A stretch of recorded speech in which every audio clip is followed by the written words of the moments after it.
कोणतंही आर्थिक पाठबळ नसताना जिद्द, चिकाटी आणि परिश्रमाच्या बळावर कोल्हापुरातील मूकबधीर जलतरणपटू आदेश रुकडीकर यानं राज्य, राष्ट्रीय आणि आंतरराष्ट्रीय पातळीवरील विविध स्पर्धेत चमकदार कामगिरी केली। नुकतीच त्याची जपान इथल्या डेप्थ ऑलिम्पिक स्पर्धेसाठी भारतीय संघात निवड झाली आहे। नोव्हेंबर महिन्यात होणाऱ्या स्पर्धेच्या तयारीसाठी त्याला मदतीची गरज आहे। त्यासाठी दानशूरांनी पुढे येणं गरजेचं आहे। कोल्हापुरातील शिवाजी पेठेतील वेताळमाळा तालीमजवळ आदेश रुकडीकर हा कुटुंबियांसह राहतो। वडील शेखर आणि आई जयश्री मिळेल ते काम करून कुटुंबाचा उदरनिर्वाह चालवतात।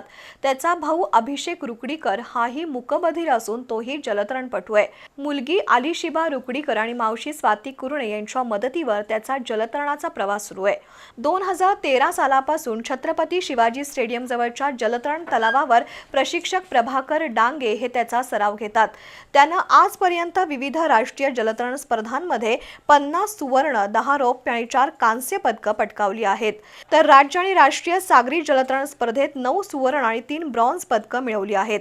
आजवरच्या त्याच्या कामगिरीची दखल घेऊन नुकतीच त्याची मूकबधीर कॅटेगरीतून जपान इथल्या डेप्थ ऑलिम्पिक स्पर्धेसाठी निवड झाली आहे। ही स्पर्धा नोव्हेंबर महिन्यात पार पडणार आहे। या स्पर्धेसाठी त्याचा कसून सराव सुरू आहे। त्यासाठी आदेशला मदतीची गरज असून इंडियन बँकेतील त्याच्या 50 31 74 35 272 या बचत खात्यावर आर्थिक मदत पाठवावी किंवा 77 96 77 91 03 या मोबाईल क्रमांकावर संपर्क साधण्याचं आवाहन प्रशिक्षक प्रभाकर डांगे तसंच आई जयश्री रुकडीकर यांनी केलंय।